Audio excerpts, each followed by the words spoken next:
किसान बट गया, किसानों को वोट देना चाहिए था, उतने किसानों ने वोट नहीं दिया। भारतीय जनता पार्टी को भी कुछ लोगों ने वोट दिया है। अब वो लोग क्यों बट गए हैं, क्या सोचा है उन्होंने।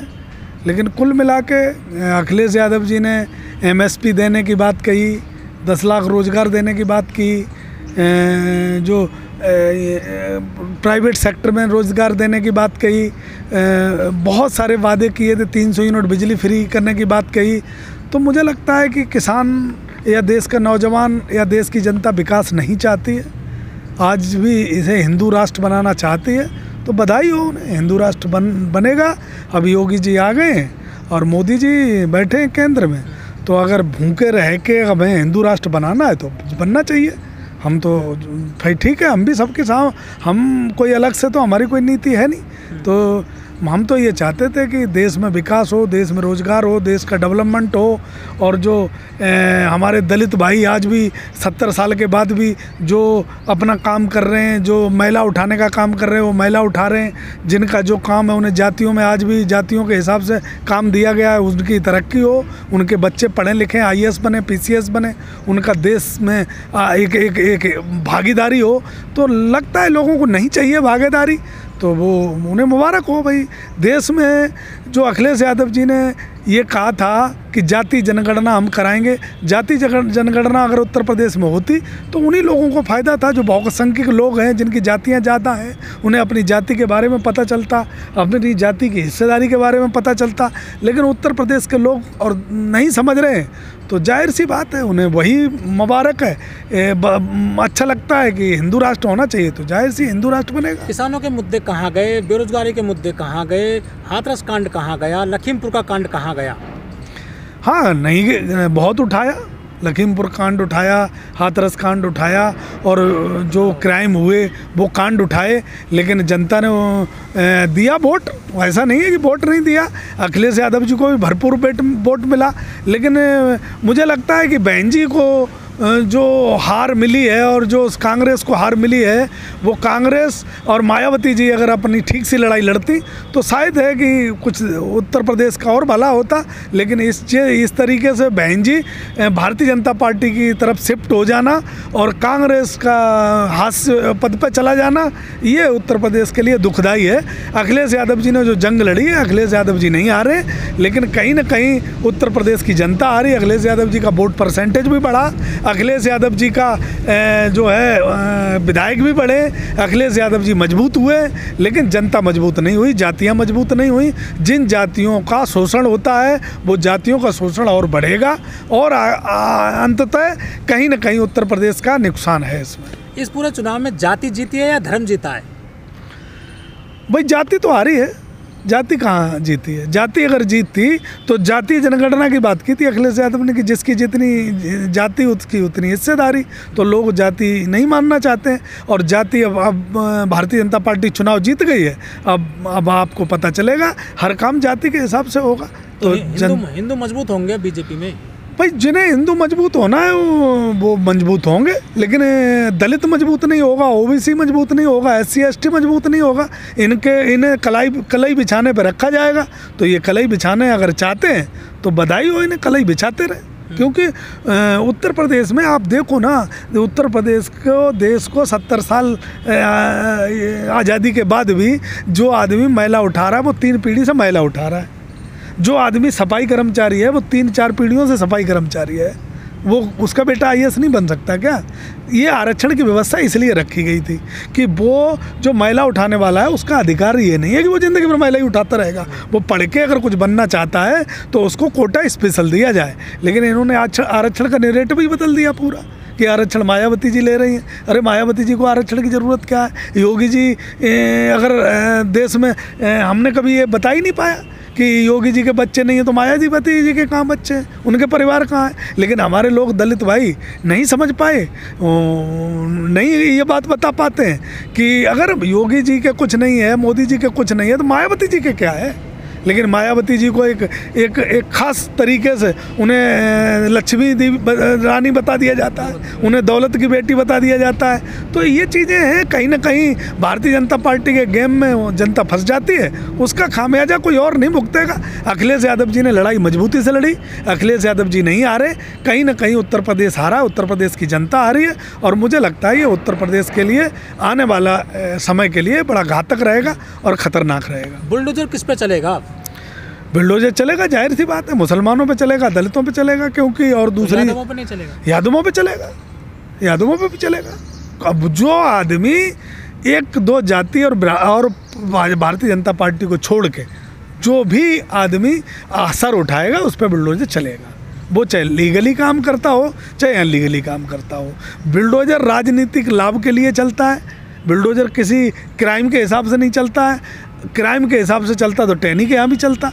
तो बुलडोजर समय समय पे जब वोट मांगे जाएंगे तो बुलडोजर के नाम से मांगे जाएंगे, और हम लोग बुलडोजर रोकने की बात करते रहेंगे, वो बुलडोजर चलाने की बात करते रहेंगे। यही मुद्दा राष्ट्रभक्ति में चला जाएगा। वो कहेंगे 80 और 20 के नाम, हम 80 और 20 का नैरेटिव लोगों को समझाने में लगे रहेंगे। लोग जो है वो दलित बना रहेगा, ओबीसी बना रहेगा, और फिर यही आपस में लड़ते रहेंगे। और ये उत्तर प्रदेश का जो राजनीतिक पार्टी है जो आज मजबूत है वो लाभ उठाती रहेगी। अब बीजेपी ने शुरू से ही यूपी में अखिलेश को जो है टारगेट पर रखा था, मुसलमानों को टारगेट पर रखा था, क्या ये वजह है मुख्य बीजेपी जीत गई? भाई देखो, अखिलेश यादव जी को टारगेट पे नहीं रखा, अखिलेश यादव जी के साथ साथ पूरे यादव समाज को टारगेट पे रखा, मायावती जी के नाम पे पूरे दलित समाज को टारगेट पे रखा, और आजम खां जी के नाम पे पूरे मुसलमान समाज को टारगेट पे रखा। लोगों को ऐसे समझा कि अगर एक किसी मुसलमान के यहाँ बुलडोजर चल रहा है तो आजम खां का सत्यानाश हो गया है। ऐसा नहीं होता, आजम खां का कोई कुछ नहीं बिगाड़ सकता। और अगर अखिलेश यादव जी को हरा के, और अगर देश का यादव ये समझता हो कि हाँ हमने भारतीय जनता पार्टी को वोट दे के और हमने राष्ट्र की जिता दिया, तो ये गलतफहमी है किसी भी जाति, ओबीसी जाति के लिए। अखिलेश यादव जी का हारना बहुत सारी चीज़ों को बर्बाद कर देगा। अखिलेश यादव जी नहीं हारे, देश का ओबीसी वर्ग एक बहुत बड़ा तबका हारा है, जो ये अपने आप को समझता था कि हम अपनी हिस्सेदारी, अपना लोकतंत्र मजबूत रखेंगे। अपनी पढ़ाई अपने बच्चों को पढ़ा रहा था, तो उत्तर प्रदेश में सरकारी या देश में सरकारी संस्थाओं में नौकरी देने के लिए, IAS बनने के लिए, PCS बनने के लिए, अब ऐसे सपना लोग छोड़ दें। जो अब जहाँ जैसा कर रहा है अपना करते रहे, और भारतीय जनता पार्टी की अपना चाटुकारिता करते रहे लोग। मुझे लगता है कि इसके अलावा और दूसरा विकल्प लोगों के पास कुछ रहेगा नहीं। अखिलेश ने जब गठबंधन किया है, चाहे 2017 में, 2019 में, 2022 में भी किया है, तब सपा हारी है। नहीं देखो, अखिलेश के गठबंधन को लोग समझ नहीं पाए ना। अखिलेश ने गठबंधन कोई अपने लिए नहीं किया। नहीं मिल रहा गठबंधन को कामयाबी इसलिए नहीं मिल रही ना कि जो हमारे किसी बड़े बुद्धिजीवी ने कहा था कि धर्म वो पॉइजन है कि जिसे चटा दोगे वही ऐसा बीमार होगा कि लाइलाज बीमारी होगी, मरे ही पिंड छूटेगा उसका। तो धर्म और राष्ट्रभक्ति का जो पॉइजन है वो रंग रंग में दे दिया गया है लोगों के। वो लोगों के पीढ़ियों के बाद समझ में आएगा। जब एक पीढ़ी गुजर जाएगी, दूसरी पीढ़ी का जब हासिल कुछ नहीं होगा, सिर्फ मजदूरी भी नहीं मिलेगी और 2 वक्त की रोटी को ही विकास समझेंगे, तब लोगों के समझ में आएगा। आज अखिलेश जी जो कह रहे हैं आज समझ में नहीं आ रहा है, लेकिन आने वाले समय में समझ में आएगा। अखिलेश जी तो कोई बात नहीं, अखिलेश जी तो जीत गए, अखिलेश जी के विधायक भी काफ़ी कुछ जीत गए, विपक्ष के मजबूत रहेंगे। लेकिन ये जनता को सोचना पड़ेगा कि उन्होंने क्या पाया और क्या खोया। जनता जब आकलन करेगी तो मुझे लगता है कि दलित ने बहुत कुछ खो दिया, ओबीसी वर्ग ने बहुत कुछ खो दिया। ये ज़िंदगी में एक थाना भी नहीं अपने उसमें रख सकते हैं। तो ये सत्ता की तो बात छोड़ो, ये समय जब आकलन लगाएंगी आने वाली पीढ़ियाँ, तब उनको पता चलेगा। मुस्लिम वोट चाहिए अखिलेश यादव को, इसीलिए तो नहीं हार जाते हैं वो। धर्म की राजनीति हो रही है पूरे देश में। तो मुस्लिम को भारतीय जनता पार्टी कहाँ कहीं पाकिस्तान छोड़ के आती है? किसी मुसलमान को कहीं छोड़ के आई हो तो बताओ। मुसलमान इसी का तो बासिंदा है, इसी देश में तो रहा। लेकिन भारतीय जनता पार्टी मुसलमानों को सिर्फ अपने वोट लेने के लिए यूज करती है। मुसलमानों को कभी ये बताया कि आज़ादी में इनका क्या योगदान था? वो काम तो बीजेपी भी कर रही है। मैं बीजेपी की तो बात कर रहा हूँ कि बीजेपी ने मुसलमानों को सिर्फ देशद्रोही तब बताने का काम किया है जब वोट लेना होता है हिंदुओं का, लेकिन मुसलमानों के बारे में भारतीय जनता पार्टी कभी ये नहीं बताएगी कि मुसलमानों को इस देश में योगदान कहाँ कहाँ रहा, चाहे वो आज़ादी का योगदान रहा हो, चाहे वो 47 की लड़ाई का योगदान रहा हो, 71 की लड़ाई का योगदान रहा हो, चाहे वो कारगिल के युद्ध का योगदान रहा हो, चाहे कहीं का भी योगदान रहा हो, मुसलमानों का योगदान की बात नहीं करती भारतीय जनता पार्टी। हमारे देश में चाहे इतने गीतकार हो, संगीतकार हो, राष्ट्र के लिए गीत लिखे गए हों, चाहे हमारा तिरंगा ध्वज के लिए बनाने वाले हों, इनका योगदान कहाँ कहाँ रहा कि भारतीय जनता पार्टी नहीं बताएगी। क्योंकि भारतीय जनता पार्टी को मुसलमानों को गाली देने से और हिंदू इकट्ठा होता है और फिर हिंदू जब वोट दे देता है तब उन्हें जातियों में बांटने में आसानी होती है, तो जाहिर सी बात है भारतीय जनता पार्टी को विकास की बात ही नहीं करनी। वो 80-20 की बात ही नहीं बात करेगी, विकास की बात नहीं करेगी, रोजगार की बात नहीं करेगी। रोजगार की बात तो वोट ही नहीं मिलेगा उन्हें। अखिलेश यादव जी कर तो रहे रोजगार की बात, अखिलेश यादव जी ने रोजगार की बात करी, विकास की बात करी, 300 यूनिट बिजली की बात करी, लैपटॉप की बात करी। जनता को नहीं पसंद है लैपटॉप लेना, जनता को नहीं पसंद है अच्छी शिक्षा, जनता को नहीं पसंद है कि जनता हम अपनी जाति जनगणना के हिसाब से अपने देश में लाभ उठाएं, नहीं पसंद। भाई हम हिंदू बनना चाहते हैं, लेकिन हम हिंदू के साथ साथ हमारी जातियाँ भी तो हमें बताई जाती हैं। अब वो सत्ता आ गई, भारतीय जनता पार्टी के 5 साल जातियों का यूज होगा। 13 महीने तक आपने आंदोलन किया था गाजीपुर बॉर्डर पर, आपको क्या मिला उसके बदले में? भाई बहुत कुछ सीखने को मिला, बहुत कुछ सीखने को मिला। सीखने को ये मिला कि 13 महीने आंदोलन के बाद भी हम ये नहीं सीख पाए कि हमें राष्ट्र के लिए अगर कुछ योगदान करना है तो कैसे करना है, देश के लिए हमें योगदान करना है तो कैसे करना है, और देश का जो संविधान है उसका अधिकार हमें पाना है वो तो हम समझ में आ गया, लेकिन उस संविधान की रक्षा के लिए हमें क्या करना है ये लोग नहीं समझ पाए। तो ये तो निरंतर चलते रहेंगे। किसान आंदोलन चला था वो तो कुछ राजनीति में तो कामयाब हो नहीं पाया, वो जीत गई है बीजेपी आपके विरोध के बावजूद। मुझे लगता है किसान आंदोलन नहीं होता तो भारतीय जनता पार्टी फिर 300-350 सीटें जीत जाती। लेकिन कहीं ना कहीं किसान आंदोलन का ये रहा है कि भारतीय जनता पार्टी को 250 के आसपास रोक दिया, और मुझे लगता है जिनके समझ में नहीं आई ये बात, किसान आंदोलन से जिनके समझ में आ गई उन्होंने वोट दिया गठबंधन को, जिनके समझ में नहीं आई आगे समझ में आएगी जब उनकी पीढ़ियां बेरोजगार हो जाएंगी। जिसकी पीढ़ी जो काम, जो दलित है जो काम कर रहा है वो करेगा। क्योंकि बहन जी के अखिलेश यादव जी ने एक नैरेटिव सेट किया था, बहन जी के पैर डिम्पल जी ने छुए थे, तो अखिलेश यादव जी की बहुत अखिलेश यादव जी को आलोचना झेलनी पड़ी, लेकिन दलित भाइयों को ये बात समझ में नहीं आई। आएगी समय निकलने के बाद, पीढ़ियाँ गुजर जाने के बाद। हम इनको ये समझ आनी चाहिए कि 70 साल के बाद भी हमें जाति के नाम पर खाट पर नहीं बिठाया जाता। वो कौन लोग हैं जो हमारी जाति की हमें हमेशा जाति के हिसाब से काम देना चाहते हैं? वो कौन लोग हैं? उनसे नहीं लड़ना चाहते हो तो मत लड़ो। भाई हमारा जिसका काम भैंस चुंगाने का है वो भैंस चुंगा के अपना काम कर लेगा, जिसे का काम खेती करने का है, कृषि काम है वो कर लेगा अपना। लेकिन तुम्हें अगर मैला उठाना है तो अब ये मैला उठाने का काम अगर तुम अपने सर पे रखना चाहते हो तो कोई कुछ नहीं कर सकता जब तक आप कुछ नहीं करोगे। तब दलित यादवों से क्यों नहीं जुड़ना चाहता, फिर क्या वजह है? यादवों से ना जुड़े, मैं कहता हूँ देश से जुड़े, संविधान से जुड़े, जो संविधान बनाने वाले थे उनसे जुड़े। बाबा साहब भीमराव अंबेडकर की कितनी इस सरकार में कितनी आलोचनाएं हुई और बाबा साहब के कितनी मूर्तियाँ तोड़ी गई, बाबा साहब के साथ कितना अन्याय हुआ, यहाँ तक कि संविधान जलाया गया।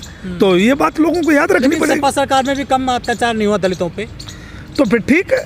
जब सपा सरकार पे अत्याचार हुआ वो एक अलग ज़माना था, ये आप कहते हो, लेकिन मैं ये कहता हूँ कि सपा सरकार ही वो थी कि बहन जी को बराबर में जगह बैठने को दी, बहन जी के पैर छुपाए, बहन जी को बराबर में सीट दी, बहन जी के चरण छुए, बहन जी को साथ लाना चाहते थे। लेकिन बहन जी और बहन जी के लोग अगर साथ नहीं आना चाहते हैं तो उसका खामियाजा दोनों को मिलेगा।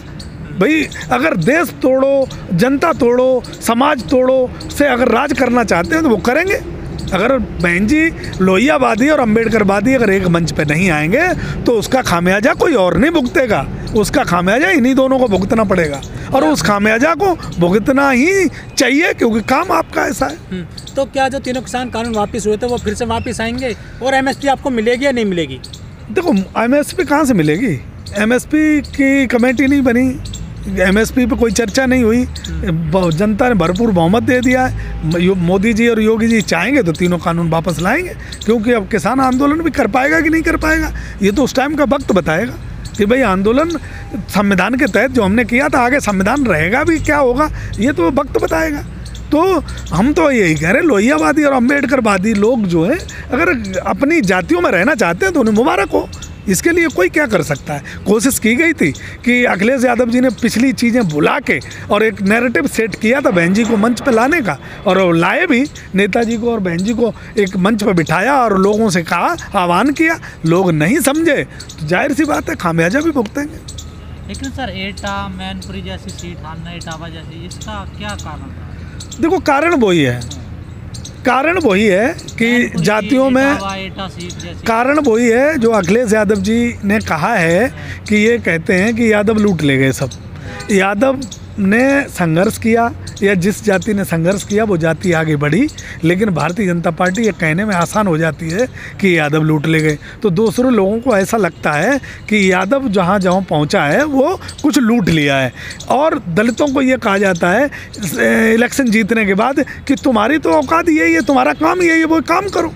तो ये राजनीति ऐसी करते हैं कि इलेक्शन से पहले कुछ और, इलेक्शन के बाद कुछ और। तो लोग इलेक्शन के पहले कुछ और नैरेटिव रहता है, उनका सोच रहती है कि भाई हमें यादव को वोट नहीं देना, या हमें इसको वोट नहीं देना, या उसको वोट नहीं देना। और जब उनका उत्पीड़न होता है इलेक्शन जीतने के बाद, उनको पद पर बैठ जाने के बाद, तब उन्हें याद आते हैं इससे तो बढ़िया तो अखिलेश जी थे, अखिलेश जी ने भी वादा किया था। उसके बाद चुनाव से 6 महीने पहले फिर जाति से धर्म सेट कर दिया जाता है, मुसलमानों को गाली देना शुरू कर देते हैं, फिर हिंदू बन जाते हैं। तो ये जब तक जैसा ऐसा रहेगा तब तक इस देश में सुधार नहीं होगा।